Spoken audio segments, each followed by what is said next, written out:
शुद्ध बीजापोटी फळे रसाळ गोमटी मुखे अमृताची वाणी देह देवाचे कारणी सर्वांग निर्मळ चित्त जैसे गंगाजल तुका मने जाती ताप दर्शन विश्रांती विठ्ठल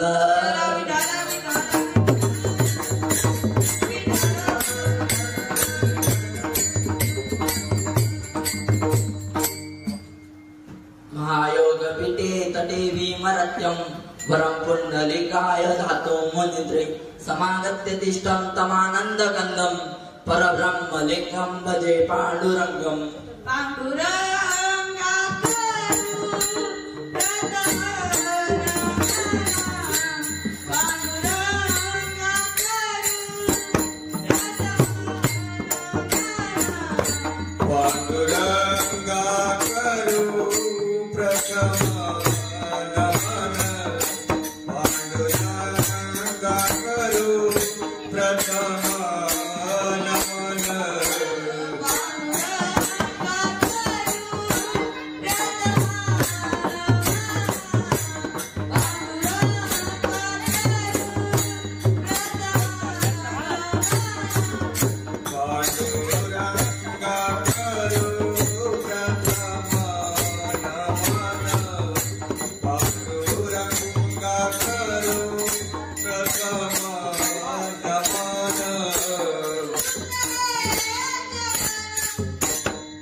दुसरे चरण संतांची त्यांच्या कृपादाने कथेचा विस्तारू बाबाजी सद्गुरु दास तुका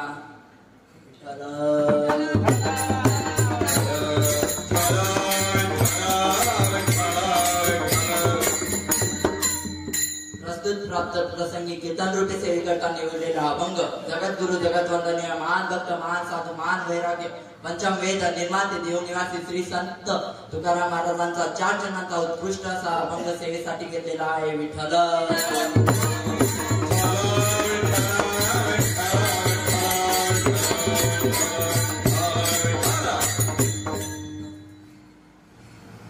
अभंगात करण्या अगोदर थोडासा अल्पसार पर्याय द्यावा गरजेचा असतो तो म्हणजे असा की इंद्रायणीच्या तीरावर असलेली आपली नाथब्रह्म आध्यात्मिक वारकरी शिक्षण संस्था मध्ये माझ्या बहिणीच्या वाढदिवसानिमित्त माझे कीर्तन रूपी सेवा निवडण्यात आली हे मी माझे परम भाग्य समजतो आणि कीर्तनात असे छान गायन करणारे अक्षय महाराज जाधव व वासुदेव बाबा त्यांना साथ देणारे वासुदेव बाबा आणि असा छान मोडंग वाजवणारे आपले संस्थेचे अध्यक्ष माझे गुरु म्हणजे भागवत महाराज फुके आणि माझ्या कीर्तनाला उपस्थिती दिली म्हणजे माझे मामा आणि मामी यांनाही मी धन्यवाद करतो या सर्वांच्या चरणी नतमस्तक होतो आणि सेवेला सुरुवात करतो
अभंगाच्या प्रतिपादनाविषयी असा आहे की अभंगाच्या प्रथमच्या तुकाराम एका विशिष्ट गोष्टीचे उल्लेख करतात, म्हणजे संपूर्ण अभंगात संतांचे किंवा जे जे महापुरुष मृत्यूलोकात होऊन गेले त्यांच्या मातपितांना धन्यता देतात, कारण हे संत इतके पवित्रवान सामर्थ्यवान आहे तर त्यांचे मातपिता कसे असतील हे झाले अभंगाचे प्रथम चरण. शुद्ध बिदापोटी फळे रसाळ गोमटी.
तुकाराम म्हणतात, पवित्र आईवडिलांच्या पोटी जन्माला आलेले पुत्र किंवा कन्या कसे असतील तर त्यांच्या मुखात सदैव देवाचे नाव देवाच्या किंवा राष्ट्राच्या सेवेसाठी समर्पित करतात.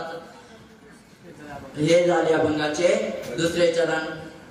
मुखी अमृताची वाणी देह देवाचे कारणी. अभंगाच्या तिसऱ्या चरणात तुकाराम म्हणतात, पवित्र आईवडिलांच्या पोटी जन्माला आलेले पुत्र किंवा पवित्र आईवडिलांच्या पोटी जन्माला आल्यानंतर देवाचे नाव मुखात घेतल्याने व देवाच्या किंवा राष्ट्राच्या सेवेसाठी समर्पित केल्याने आपले शरीर व चित्त गंगेच्या पाण्याप्रमाणे निर्मळ होते. हे झाले अभंगाचे तिसरे चरण. सर्वांग निर्मळ चित्त जैसे गंगा जल. अभंगाच्या तिसऱ्या चरणात तुकाराम म्हणतात, उभ्या महापुरुषांच्या नुसत्या दर्शनाने विकार नाहीसे होतात. हेच महाराज अभंगाच्या शेवटच्या चरणात सांगतात. तुका म्हणे जाती तात दर्शन विश्रांती विठ्ठल.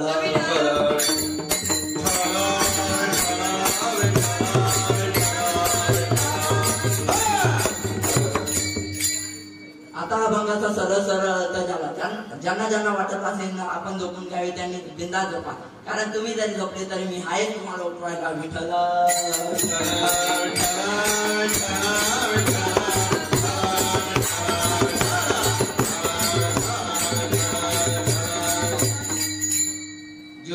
जीवसृष्टीमध्ये शुद्धतेला फार महत्व आहे आणि संसारातही शुद्धतेला फार महत्व आहे.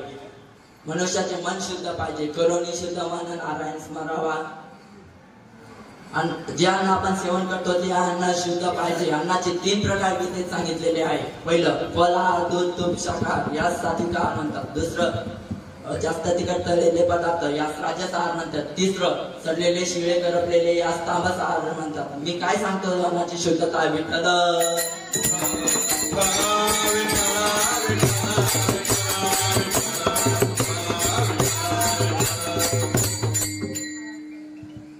या जगात फक्त भगवान परमात्म्याचंच नाव शुद्ध आहे. नाही तर काहीचे नाव आहे गंगाधर, आंघोळ करत नाही महिनाभर, किंवा नाव आहे शांताबाई, भांडणा वाचन करत नाही. अशी आमची शांताबाई कधी शांत बसत नाही. विठ्ठल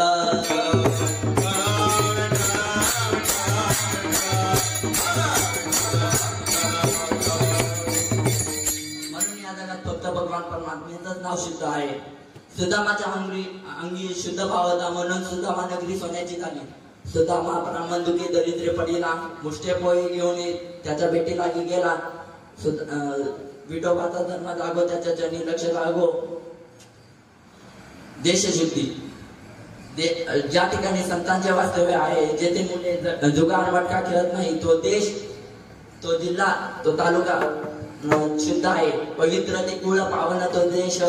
पवित्र ते कुळ पावन तो देश.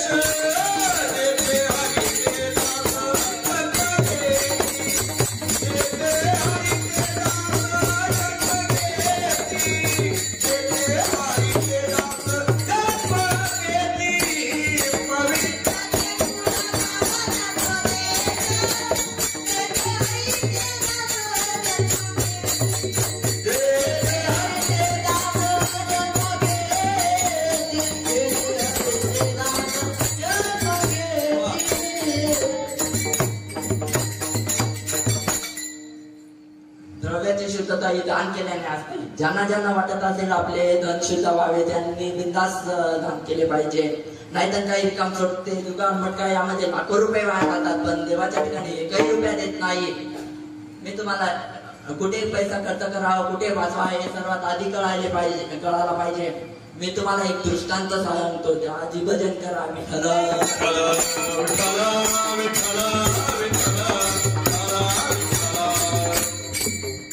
एका खेडेगावात एक श्रीमंत व्यक्ती राहत होता. तो फार कंजूस होता आणि त्याला संतती नव्हती. आमच्या सारख्या महाराजांनी सांगितले तुम्ही सत्यनारायणची पूजा करा तुम्हाला पुत्र प्राप्त होईल. तात्याने सत्यनारायणची पूजा करायचे ठरवले. ब्राह्मण बुवाला बोलावले. ब्राह्मण बुवाने पूजेचे सर्व साहित्य आणून घेतले व पूजेला मांडायला सुरुवात केली. तितक्यातच ब्राह्मण बुवाला कळाले पूजेत एक नारळ कमी पडले. ब्राह्मण बुवा तात्याला हाक मारतो. तात्या पूजेत एक नारळ कमी पडले. तात्या मनातच म्हणतो उगीच इतक्या खर्चात पडलो. नाही राजाने बाजूच्या दुकानावर जातो म्हणतो किती लाव नारळ. दुकानदार म्हणतो 20 रुपयाला. तात्या म्हणतो काही कमी नाही का. दुकानदार म्हणतो कमी पाहिजे असेल तर जळगावला जावे लागेल. तुला तात्या म्हणतो मी जळगावला जाईल पण तुला काही 20 रुपये देणार नाही. तात्या जीव पकडतो आणि जळगावला जातो. जळगावला आल्यानंतर एका दुकानात जातो म्हणतो किती लावा नारळ.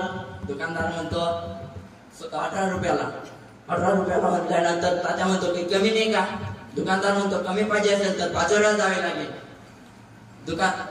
तात्या म्हणतो मी पाचोऱ्याला जाईल पण तुला 18 रुपये काही देणार नाही. तात्या बस पकडतो आणि पाचोऱ्याला जातो. पाचोऱ्याला आल्यानंतर एका दुकानात जातो म्हणतो किती लावा नारळ. दुकानदार म्हणतो 16 रुपयाला. तात्या म्हणतो काही कमी नाही का. काही कमी नाही का. तर दुकानदार म्हणतो कमी पाहिजे असेल तर निबूरला जावे लागेल. तात्या म्हणतो निबूरला जाईल पण तुला 16 रुपये काही देणार नाही. आता तात्या बस पकडतो आणि निबूरला जातो. निबूरला आल्यानंतर एका दुकानात तो विचारतो किती लावा नारळ. दुकानदार म्हणतो 14 रुपयाला. आता तात्या म्हणतो काही स्वस्त नाही का. दुकानदार म्हणतो स्वस्त नाही फुकट मिळेल. तात्या म्हणतो कुठं. तर फुकट पाहिजे असेल तर कोकणात जावे लागेल. तात्या म्हणतो मी कोकणात येईल पण तुला 14 रुपये काही देणार नाही. तात्या बस पकडतो आणि कोकणात जातो. कोकणात आल्यानंतर हे मोठमोठे नारळाचे झाले. आता तात्याला फुकटच पाहिजे होतं म्हणल्यावर चढला एका नारळाच्या झाडावर आणि चढता चढताच एका नारळाला धरायचा प्रयत्न केला आणि तसाच एका नारळाला लटकला. आता इथे बसलेल्यांपैकी काही जण म्हणे काव म्हणतात आम्हाला एवढा समजता का. नारळाला लटकल्यानंतर नारळ खाली पडणार नाही का. तर असं आहे माझ्या कीर्तनात कधीच नारळ खाली पडत नाही. विठ्ठल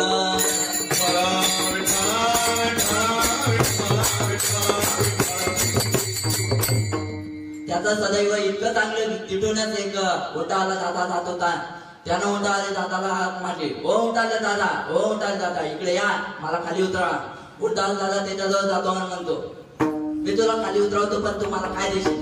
तात्या म्हणतो पैशासाठीच इतकी भानगड चालू आहे. उंटाला म्हणतो नाही जमणार नाही जमणार. तात्या म्हणतो थांबा थांबा जाऊ नका मी तुम्हाला 5,000 रुपये देतो पण तुम्ही मला खाली उतरवा.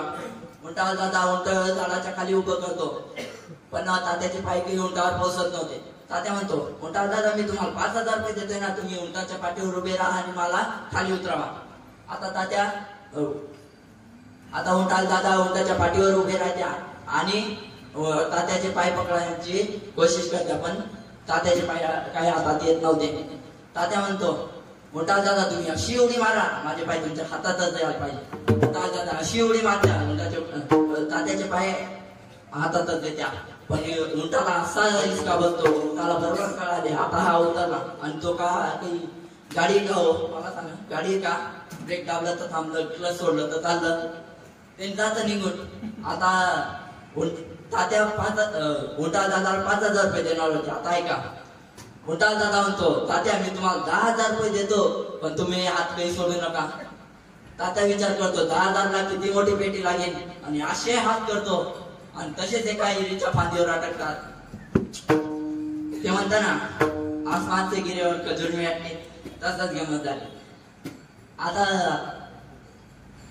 जिथे ज्या इरीवर अटकले होते त्या इरीवर वाघोबा पाणी प्यायला यायचा आणि त्या फांदीवर अटकले होते त्या फांदीवर होते आदिमत आणि तात्याचे लक्ष खाली जाते. खाली होता नागोबा. आता तात्या म्हणतो वरी गेलं तर वाघोबा, मध्ये अटकलं तर आगोबा आणि खाली पडल्यावर नागोबा. विठ्ठल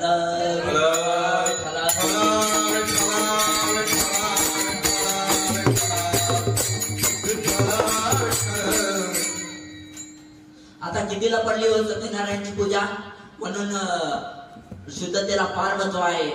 तुकाराय अभंगाच्या प्रथम चरणात सांगतात, मनुष्याचे मन शुद्ध पाहिजे, करून शुद्ध मन नारायण स्मरण. शुद्ध विधा पोटी, शुद्ध विधा पोटी म्हणजे आई. त्यांच्या पोटी जन्माला आलेले पुत्र किंवा कन्या रसाळ व घुमटी असतात. बीज जर रसाळ व घुमटी असतात. बीज जर चांगले असतील तर फळ बी चांगले देणार. ज्याला शेतातलं कळतं त्यालाच माहित असतं, शेती करण्यासाठी अगोदर शेतातलं कळावं लागतं, तेव्हा जमत असतं. नाहीतर आता आमच्या शेताच्या शेतकऱ्याने त्याच्या शेतात बटाट्याचे झाड लावले होते. बटाट्याचे झाड कमरे इतके झाले होते. एके दिवशी तो असाच शेतात उभा होता. तिकडून एक साहेबाची गाडी आली. साहेब गाडीतून उतरले आणि त्याच्या जाऊन म्हणाले, अहो तुमचे नाव काय? शेतकरी म्हणतो, मी बापू. शेतकरी विचारतो, अहो तुम्ही कोण? तर साहेब म्हणतो, मी बटाटे पाहणी करणारा अधिकारी. साहेब विचारता, का हो हे बटाटे चालना? शेतकरी म्हणतो, तू शेतात बटाट्याच्या शेतात उभा आहे. त्याच्यानंतर शेतकरी साहेब विचारतात, का हो हे झाड इतके मोठे झाले तरी याला बटाटे कसे नाही आले? आता शेतकरी जरा तापट स्वभावाचा होता. शेतकरी म्हणतो, अरे लेका, आमचा जन्म या मातीत गेलेला आहे, म्हणून आम्हाला या मातीतलं कळतं. तो अख्खा जरी या मातीत गेला तरी तुला या मातीतलं कळणार नाही. विठ्ठल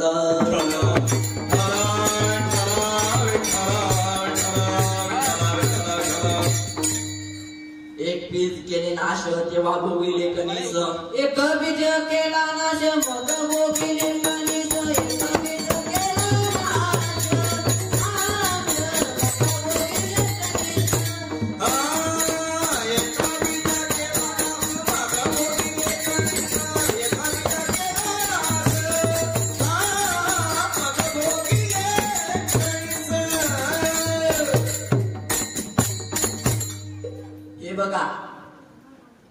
हे बघा, हाडाचा शेतकरी पाहिजे. ज्या दिवशी शेताला हमी भाव भेटत नाही आणि उभे पीक घालतो आणि सरकारच्या नावाने सुद्धा पाळतो, शेतकरी पेरणी करता खास बियाणे आणतो आणि योग्य मशागत झाल्यानंतरच पेरतो, तर ते वाया कसे जाईल? म्हणून जर आपले आई वडील चांगले असतील तर मुली कसे जन्माला येईल? चांगलेच ना. हे बघा, आई वडिलांचे बरेच प्रकार आहेत. त्यापैकी पहिला प्रकार आई वडील वाईट मुले वाईट. दुसरा प्रकार आई वडील चांगले मुले वाईट. तिसरा प्रकार आई वडील वाईट मुले चांगले. चौथा प्रकार आई वडील चांगले मुले चांगले. यांचा आपण थोडक्यात विचार घेऊ. हे बघा, आता काय एखाद्याचे आई वडील चोरटे नालायक असतील तर त्याच्या पोटी मुले कसे जन्माला येईल? चोरटेच ना. मी तुम्हाला एक दृष्टांत सांगतो. उन्हाळ्याचे दिवस होते. आंब्याला मोहरा आल्या होत्या. एक मुलगा आंब्याच्या झाडावर चढून सनी आंबे चोरी करत होता. त्याला दुरूनच एका शेतकऱ्याने बघितले आणि त्याच्याजवळ धावत गेला आणि त्याचा हात पकडला आणि त्याला म्हणतो, चाल तुझ्या बापाकडे, तुझ्या बापाकडे नेतो. अशी धमकी दाखवून विचारतो, तुझे वडील कुठे? त्याच्यानंतर तो म्हणतो, जास्ती कटकट करायची गरज नाही. मी ज्या पांदीवर उभा आहे, मी ज्या पांदीवर बसलेला आहे त्याच्याच वरच्या पांदीवर माझे वडील बसलेले आहे. विठ्ठल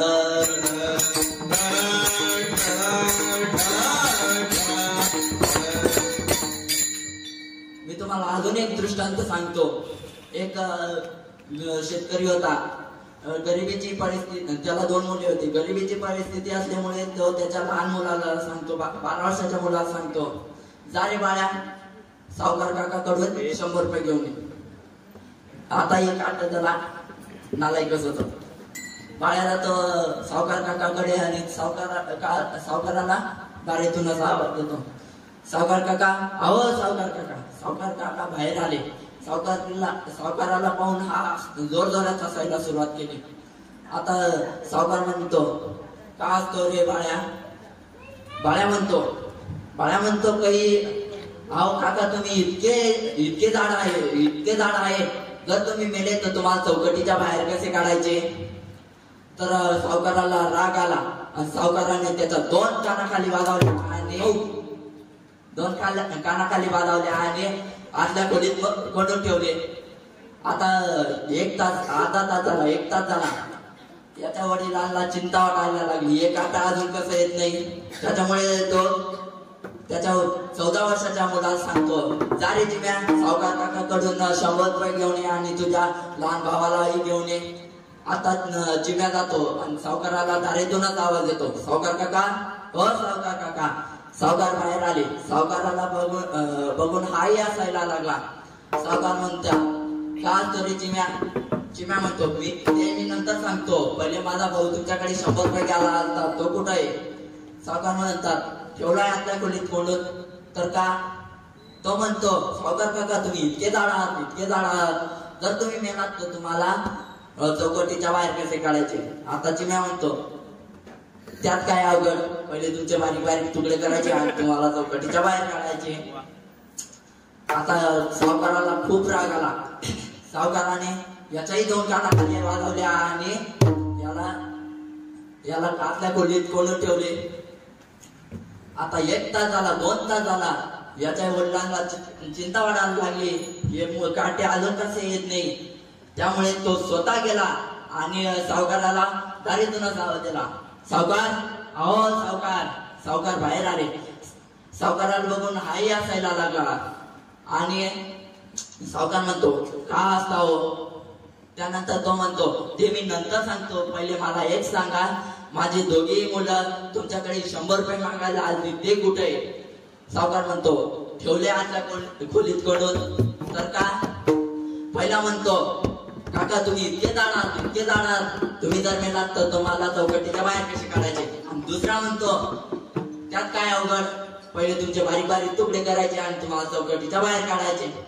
आता यांचे वडील म्हणत्या सावकार तुम्ही माझ्या मुलाच्या नादी लागू नका ते नालायक आहे वेडे आहेत. एवढा कुटाणा करण्याच्या अगोदर तुमच्या घरावर रॉकेट टाकायचे आणि तुमच्या घरासह तुम्हाला स्वागत करायचे. विठ्ठल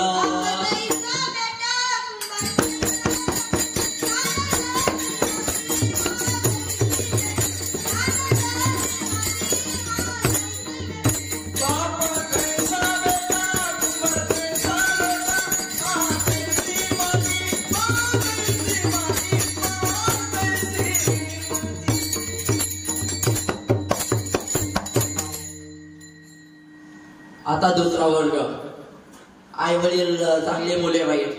एक वारकरी बाबा होते. ते दररोज सकाळी उठायचे आणि स्नान वगैरे झाल्यानंतर देवपूजा करायची आणि त्यांचाच मुलगा रोज सकाळी उठायचा आणि विट्टी तांदूळ खेळायला जायचा. एक दिवशी वारकरी बाबाला राग आला आणि वारकरी बाबानं त्याला 2 कानाखाली वाजवल्या आणि देवघराच्या समोर कोंडून ठेवले. आता त्याच्यानंतर देवघराच्या समोर कोंडून ठेवल्यानंतर वारकरी बाबांनी त्यांचे भजन सुरू केले.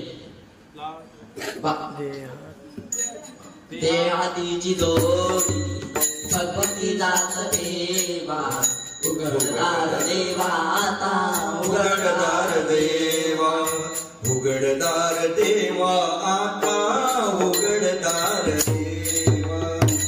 देहाची तिजोरी भक्तीचा देवा उघडदार देवा आता उघडदार देवा उघडदार देवा आता उघडदार देवा. आता या वारकरी बाबाचं नाव होतं बंडू. या वारकरी बाबाचं नाव होतं बंडू. बाबांचे भजन ऐकून सगळे आपले भजन सुरू केले. लाकडाची विंटी लाकडाचा तांदू उघडदार बंडू आता उघडदार बंडू. म्हणून आई वडील चांगले मुले वाईट. आता तिसरा वर्ग आई वडील वाईट मुले चांगले. तो हिरण्यकश्यप माहीतच असेल सर्वांना. तो वाईट होता पण त्याच्या पोटी महान भक्त प्रल्हाद जन्माला आले. आता हा झाला तिसरा वर्ग. आता चौथा वर्ग याच्यात आई वडीलही चांगले आणि मुलेही चांगले. तर छत्रपती शिवाजी महाराज माहीतच असेल सर्वांना.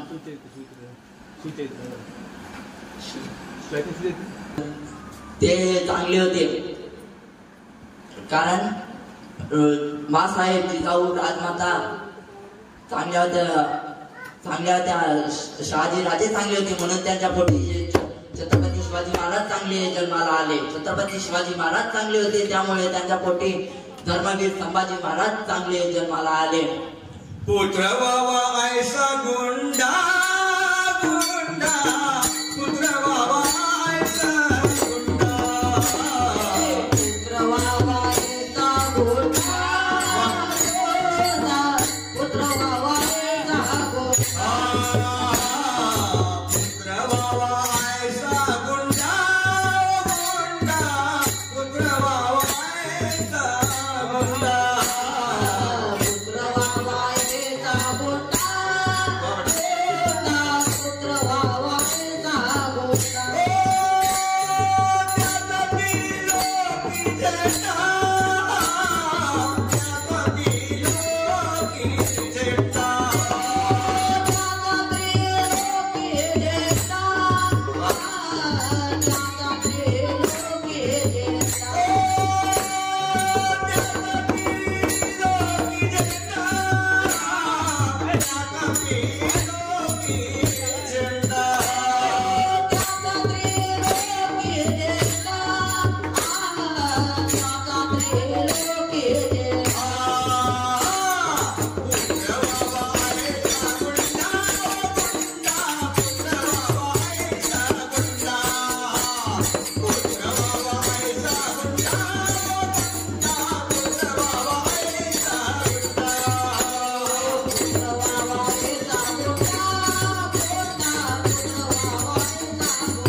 तो प्रसंग ज्यावेळेस माझ्या राजाचे 23 किल्ले मुघलांच्या संधी करून दिले आणि माझ्या राजाला औरंगजेबाला भेटायला जावे लागले.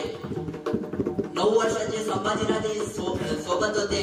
9 वर्षाचे संभाजीराजे सोबत होते. शिवाजी महाराजांना नजरकेदेत ठेवण्यात आले.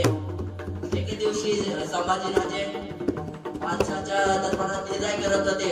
बादशाहाने संभाजीराजेंना म्हणाले, संभाजीराजे आप मस्जिदी अच्छी तरीके से जाते, तुम्हाला हिंदीत कळणार नाही म्हणून मराठीत सांगतो. संभाजीराजे तुम्हाला बलविधी चांगल्या तरीक्याने येते तर कळता का? तेव्हा माझा खंबा खवळला. त्याचा नजरा कटाक्षात ठेवून बोलला, काय रे औरंग्या, तुझ्या दरबारात माझा परास्त करणारा असा एकही मर्द नाही. हे महाराष्ट्राचे पाणी वयाच्या 9व्या वर्षी औरंगजेबला बांधले होते. विठ्ठल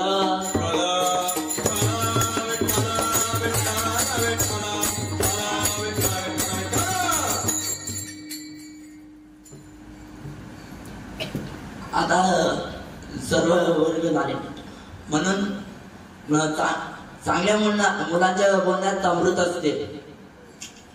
अमृताचे 2 गुण सांगितलेले आहे. माझ्या मराठीची बोलू कौतुके परी अमृतात जिके ऐसी अक्षरे मिळवीन रसिके. मी तुम्हाला एक दृष्टांत सांगतो. हे बघा, लहान मुलांच्या वाटी कधी जाऊ नये. कारण एक दृष्टांत सांगतो. एक मुलगा टीव्ही पाहत होता. त्याची आजी त्याला म्हणाली, काय रे दररोज टीव्ही पाहत बसतो, काल इकडे आपण थोडशात गप्पा मारू. आता मुलगा म्हणाला, आजी काय गप्पा मारू आपण, हिंदीत 6 जण आहे, आपण काय गप्पा मारू. त्याची आजी म्हणती, 6 जण कस काय रे. तो म्हणतो, एक मी, एक तू, एक दीदी, आई, बाबा आणि आपली मांजर. तर त्याची आजी म्हणते टेन्शन नको घेऊ, आपण तुझ्या पप्पांना सांगून सनी एक कुत्रा घेऊन येऊ. तर त्याच्यानंतर तो म्हणतो थांब थांब अजून विषय पूर्ण नाही झाला. तर कुत्र आल्यानंतर कुत्र मांजरला खाऊन जाईल. वापस आपण 6 झाले बरोबर. आजी म्हणते काही नाही, त्याच्यानंतर तुझं लग्न करून टाकू. तो म्हणतो हा बरोबर, त्याच्यानंतर दीदीला विदा करून टाकू आपण. तर वापस आपण 6. त्याची आजी म्हणते काही नाही, तो आधी अंगात गुंजारी आवाज येईल, तुलाही मुलगा होईल. त्याच्यानंतर तो म्हणतो बरोबर, त्याच्यानंतर तू वली चालला राहील. विठ्ठल विठ्ठल.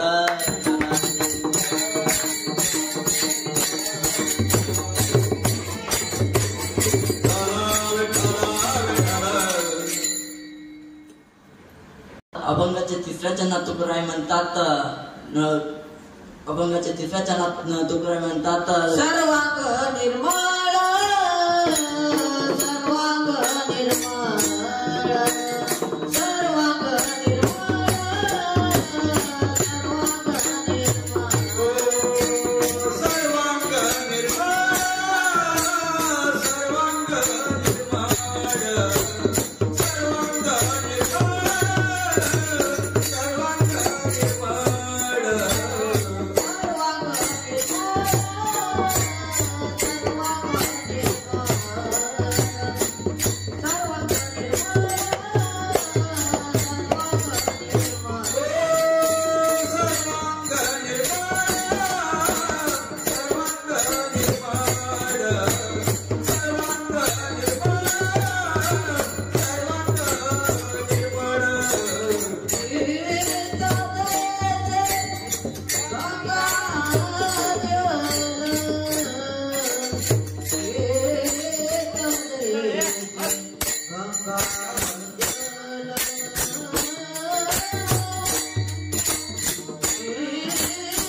जाऊ नये तसंच शहाण्याच्या नांदी लागू नये.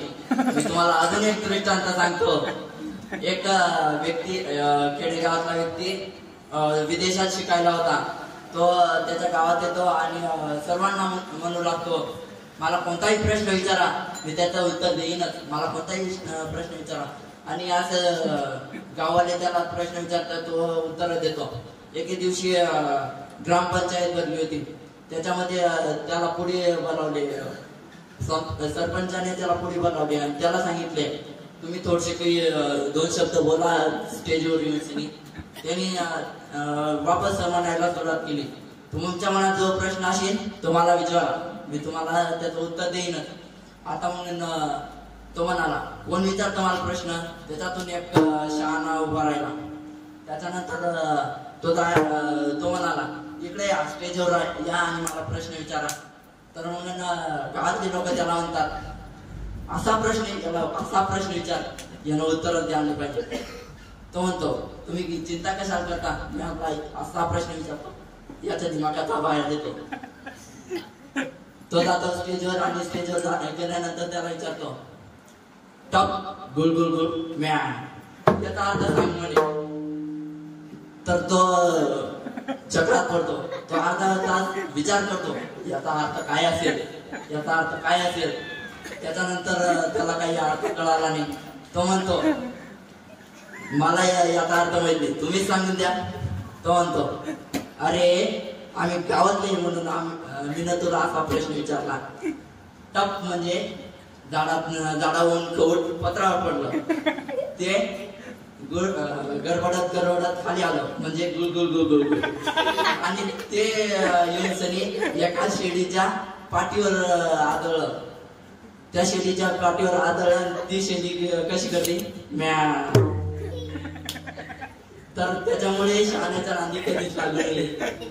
आता 3 जणांचा भाव वाटत आला आहे.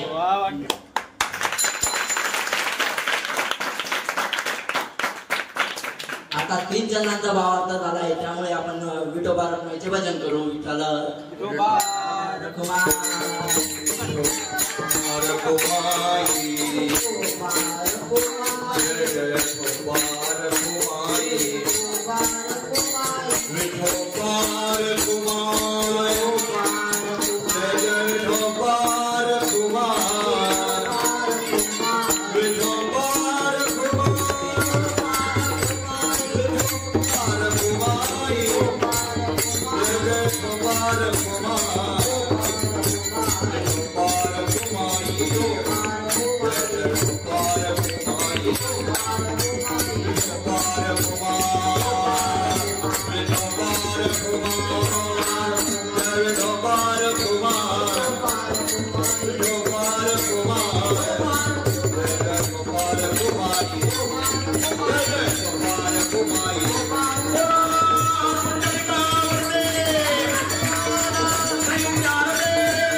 अभंगाच्या 3ऱ्या चरणात सांगतात, देवाचे सदैव कार्य करत असताना ताप जातो व मनाला विश्रांती मिळते. हेच महाराज अभंगाच्या शेवटच्या चरणात सांगतात.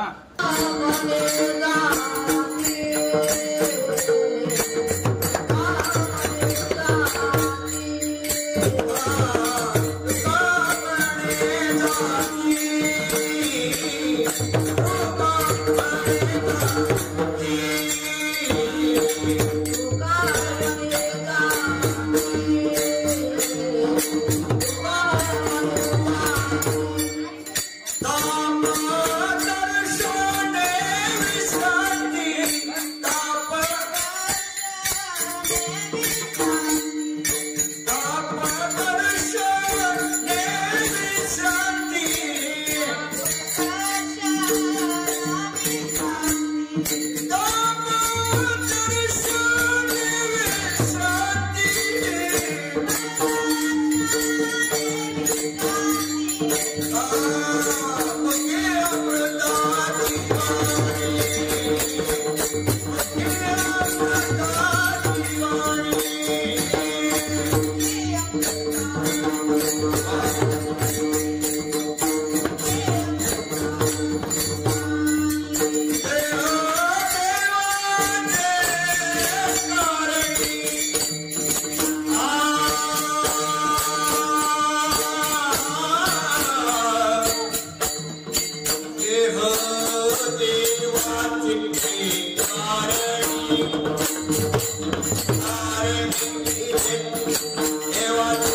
गणेश महाराजांच्या कीर्तनात गेलो होतो तेव्हा एक बाबा आहे ना मंडपाच्या शेवट बसून सनी झोपा काढत होते. ते गणेश महाराजांनी पाहिले आणि गणेश महाराज घडी घडी कीर्तनात म्हणू लागले, झोपू नका झोपू नका झोपू नका. ते बाबा म्हणत होते, जसे गणेश महाराज म्हणायचे झोपू नका, थोडसा दिलभर भी आवाज यायचा. ते बाबा म्हणायचे, तुम्ही सुरू ठेवा मी जागा आहे हो, तुम्ही सुरू ठेवा मी जागा हो. असं करता करता कीर्तन समाप्त झालं. त्याच्यानंतर ते बाबा तरी झोपेल होते. त्याच्यानंतर मग ते बसलेली कीर्तनात आलेली मंडळींनी त्यांना झोपीतच उचलले आणि त्यांच्या घरात नेऊन ठेवलं, झोपावून दिले. त्याच्यानंतर त्यांच्या घरात चोरी करायला आले आणि भीत तोडायला लागले. भीत तोडण्याचा आवाज आला, ते बाबा म्हणाले, तुम्ही सुरू ठेवा मी जागा आहे. असे ऐकल्यानंतर सर्व म्हणतात, ये बाबा जागे आहे, इटी चोरी करण्याचा काही अर्थ नाही. जर पकडल्या गेलो लई धमके खाऊ बाबा. म्हणजे सांगण्याचा अर्थ असा की जर झोपीमध्ये कीर्तन ऐकलं तर त्या बाबाच्या घरात चोरी नाही झाली आणि जर जागा असताना पुरं तन मन धन लावून कीर्तन ऐकलं तर आपला किती उद्धार होईल हे ध्यानात ठेवा महाराज. झालेली सेवा माऊलींच्या चरणी गुरुवारांच्या चरणी आईवडिलांच्या चरणी समर्पित करतो मामीच्या चरणी समर्पित करतो आणि सेवेला पूर्ण विराम देतो. विठ्ठल